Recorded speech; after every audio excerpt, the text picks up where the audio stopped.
E aí, pessoal, vamos começar a aula de número 8, dando sequência ao capítulo 3, termos e definições da NBR 6122. Vamos aprender mais alguns termos e hoje, gente, com um segredinho especial. Vamos saber algumas diferenças de concreto pré-moldado, de concreto pré-fabricado. Vamos entrar mais profundamente em alguns conceitos de estaca, alguns conceitos de fundação rasa, fundação profunda, fundação intermediária.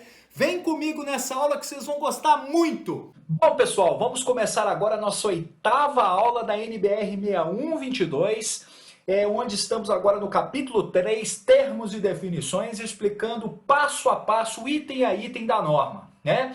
Então, nós estamos tirando nossas dúvidas, caminhando nesse capítulo 3, buscando entender passo a passo cada item da norma NBR 6122. Olha só, primeiro, um pouco antes da gente entrar nos termos e definições, vamos aqui entender a diferença de pré-moldado para pré-fabricado, que é muito importante para nós, para a gente caminhar aqui e entender exatamente o que a norma está falando sobre as estacas pré-moldadas, né? Lá nas nossas referências normativas, no capítulo 2, a gente olhou cada norma que era referência para essa norma. Uma delas é a de projeto e execução de estruturas pré-moldadas, a NBR 9062 de 2016. Nessa norma a gente vai encontrar qual que é essa diferença entre pré-moldado e pré-fabricado, né? E a principal diferença é o local onde é fabricado, ou onde é moldado, local de fabricação dessa estrutura. Os pré-moldados, eles podem ser fabricados até na própria obra, né? Se tiver na obra um ambiente desenvolvido para essa execução. Nesse local estarão o quê? Moldes, né? As formas, né? Todo o equipamento necessário para a produção das peças, né? Essas peças são inspecionadas pela própria construtora, né? Profissionais da própria construtora ou de fiscalizadores da própria obra. As peças pré-fabricadas são produzidas em ambiente industrial, instalação industrial, que contam com laboratório de teste, equipamentos específicos, mão de obra especializada, treinada e um alto padrão de qualidade, né? Possuem alto rigor técnico e controle de qualidade específico, né? Tanto no processo de fabricação, quanto no controle de catalogar cada peça, registro de data, tipo de concreto e aço utilizado, assinatura de responsáveis, né? Então, por que a gente está falando isso?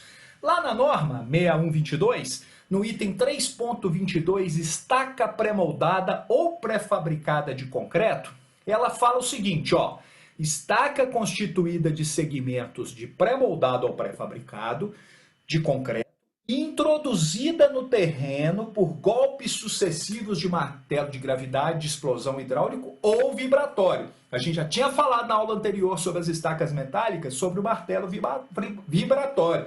Quão importante é nós conhecermos a execução disso. Destaco, né, gente? Destaco a importância dos anexos. Daqui a pouco nós vamos falar deles de novo, né? Dos anexos da norma, que nós vamos aprender isso lá na frente direitinho, né?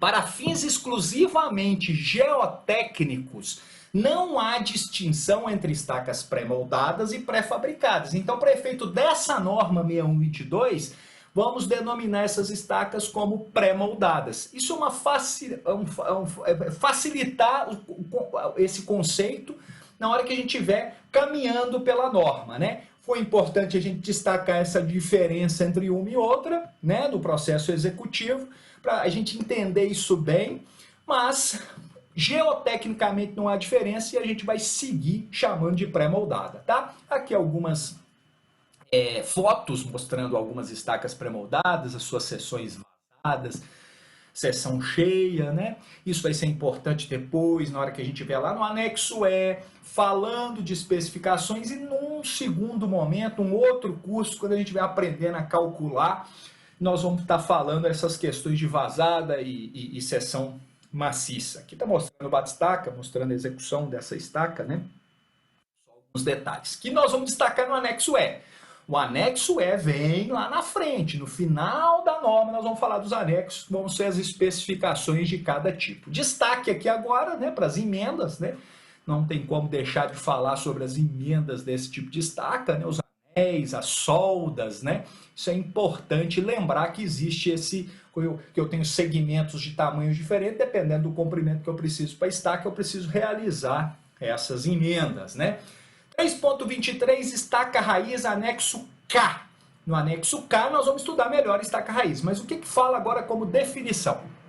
Estaca armada e preenchida com argamassa de cimento e areia, moldada em loco, executada por perfuração rotativa ou rotopercussiva, revestida integralmente, esse detalhe é importante, revestida integralmente no trecho em solo, por um conjunto de tubos metálicos recuperáveis. Então, revestida integralmente no trecho em solo, essa importante informação tem que ficar na nossa mente.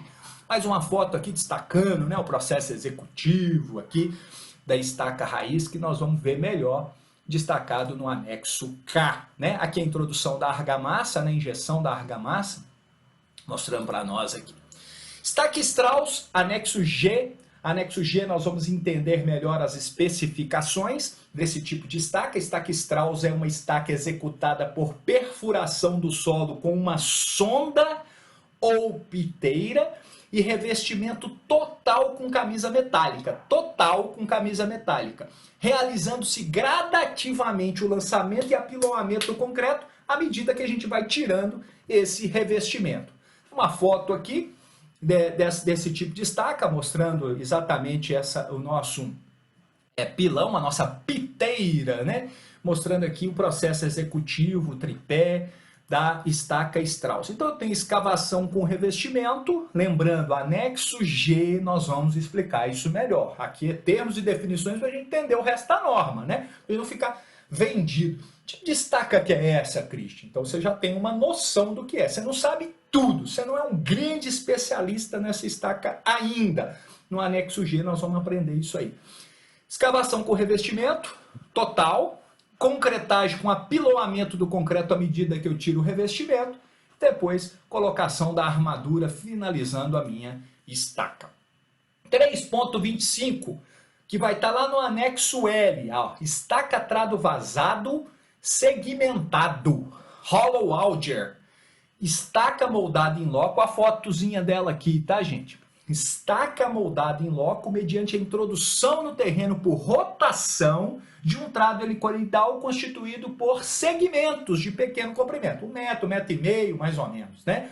Rosqueados e injeção de argamassa pela própria haste central do trado, simultaneamente à retirada, tá bom? Então parece muito, né, com a história lá da hélice contínua, mas é vazado, é segmentado, né? Segmentado. Tem essa diferença, e é uma diferença que será levada em conta na hora que a gente for calcular os parâmetros de atrito lateral, ponto. Isso tudo nós vamos ver mais para frente, lá num outro momento, quando a gente estiver calculando as capacidades de carga das estacas, tá bom? Beleza. 3.26, parece que cai aqui de paraquedas, né? Mas é a sequência da norma, né? Força resistente de cálculo, né? Estava sob a denominação de carga resistente de projeto na norma de 2010. Agora ela fala bem claramente aqui, ó, valor de força resultante 2019. Valor de força resultante da divisão do valor característico da força de ruptura geotécnica pelo coeficiente de ponderação, redução no caso da resistência útil. Na hora que a gente estiver falando de projeto, na hora que a gente estiver falando de cálculo, na hora que a gente estiver falando sobre características das forças resultantes, né, nós vamos falar a respeito dessa força resistente de cálculo. É uma grandeza que é utilizada no projeto quando a gente trabalha com valores de cálculo das ações. Beleza? Caminhando. Antes de eu falar de fundação rasa e fundação profunda, eu preciso trocar uma ideia com você no que mudou um pouquinho de 2010 para 2019. Para isso, a gente tem que alertar sobre alguns conceitos que a gente busca lá na teoria, uma teoria passada, antiga, de definição de fundação profunda, intermediária e rasa, tá bom? Vem comigo aqui para você entender o que está escrito lá. A resistência de ponta de uma fundação profunda, em particular as estacas, porque tubulão nós vamos ver lá em 8212, tá bom? Ao contrário da aderência lateral, resistência de fuste, depende da tensão vertical do solo na cota da sua ponta. ΓH é a famosa parcela γH. Ela é fundamental. Peso específico γ, H, comprimento da estaca. Então isso é importante para nós. Entendeu-se que o valor máximo, quando se usam os métodos semi-empíricos para estimar a capacidade de carga de ponta, nós vamos aprender isso em outro momento. Só estou alertando. Ocorre da profundidade H8D para baixo. H8D para baixo. Então, esse número, essa profundidade crítica, H igual a 8 vezes D, D sendo a menor dimensão em planta da estaca, é onde vai ocorrer, né, para nós esse valor máximo, né? Então, olha só, entre a cota de arrasamento e a profundidade 8D, essa resistência de ponta deve ser reduzida. Isso é um alerta, tá? Isso não está claramente escrito na norma, mas esse 8 apareceu lá. Isso que eu estou te alertando, tá? E essa redução é uma proporção profundidade por 8D, tá bom? Vamos lá. Para melhor entendimento, destaca-se que no passado as estacas com comprimento superior a 2D e inferior a 8D, nesse intervalo, 2D a 8D, eram chamadas de estacas intermediárias, né? Então eu tinha aqui, ó, eu tinha essa minha definição. L sobre D menor ou igual a 2, fundação rasa direto. L sobre D maior do que 8, fundação profunda. Entre 2 e 8, fundação intermediária. Vamos guardar isso aí. A carga de ponta das estacas intermediárias situava-se entre o valor adotado para rasa e o de fundação profunda. Beleza. Olha essa figurinha aqui do livro do Debye. Olha só. Fundação rasa, L sobre D menor do que 2, fundação rasa. L entre 2 e 8, intermediária. E maior do que 8, né? Onde era que a gente considerava a nossa profundidade crítica, era considerada a fundação profunda. Destaque para essa figura, gente. Vamos destacar essa figura aqui, que é muito importante para nós entendermos isso aqui, ó. Obviamente, né? Para estacas com diâmetro menor, eu tenho uma profundidade crítica menor, né? Então eu tenho aqui uma profundidade crítica a partir da qual eu tenho uma fundação profunda muito menor do que essa aqui, que tem um diâmetro muito maior, né? É só um destaque para a gente ficar alerta. E para a gente conceituando, olha a diferença da 2010 para 2019, isso é importante, presta atenção aqui em mim. 2010, elemento de fundação que transmite a carga ao terreno ou pela base, resistência de ponta, lá pela base, ponta, ou por sua superfície lateral, resistência de fuste, atrito lateral, ou por uma combinação das duas, devendo sua ponta ou base estar assentada em profundidade superior ao dobro de sua menor dimensão em planta e no mínimo 3 metros. Dobro. 2010. Dobro. Nesse tipo de fundação inclui-se as estacas e os tubulões. Beleza. Agora olha 2019. Destaque em amarelo, chamando atenção. Presta atenção. O início é o mesmo, elemento de fundação que transmite a carga ao terreno ou pela base, resistência de ponta, ou por sua superfície lateral, resistência de fuste, ou uma combinação das duas. Beleza, manteve a mesma coisa. Agora olha o detalhe, ó. Sendo sua ponta ou base apoiada em uma profundidade superior a 8 vezes a sua menor dimensão em planta. E no mínimo 3 metros. 8 vezes. Esse 8 vem do que eu acabei de explicar para vocês, tá? Quando não for atingido, né, o limite de 8 vezes, a denominação é justificada. Nesse tipo de fundação, inclui-se estacas e tubulões. Está igual a 2010 esse final, né? Mas esse 8 vezes é aquela história. Com cuidado, quando a gente estiver calculando, eu vou alertar isso de novo e vamos fazer exercício disso, né? Entre 2 e 8, eu estou num limbo de estaca intermediária que eu preciso ficar esperto com isso e até reduzir, conforme a gente falou lá, a resistência. Fundação rasa, anexo A. Lá no anexo A, quando a gente estiver aprendendo os anexos, nós vamos falar desse 3.28, fundação rasa, direta ou superficial. Aqui é termo, é definição. Lá no anexo, nós vamos aprender detalhadamente esse tipo de fundação com especificações típicas dessa fundação. O que a NBR 6122-2019 nesse ponto define? Fundação rasa. elemento de fundação cuja base está assentada em profundidade inferior a 2 vezes a menor dimensão da fundação, recebendo aí as tensões distribuídas que equilibram a carga aplicada. Para essa definição adota-se a menor, isso é importante, para essa definição adota-se a menor profundidade caso não seja constante em todo o perímetro da fundação, tá bom? Eu adoto a menor quando essa profundidade não for constante em todo o perímetro da fundação. 3.29, interação fundação-estrutura. Lembra da treta, hein, gente, das aulas anteriores? Quem não viu, vai lá e olha, né? Interação fundação-estrutura. 2010, mecanismo de análise estrutural que consideram a deformabilidade das fundações juntamente com a superestrutura. Vou dar um pouquinho aqui, só um pouquinho, né?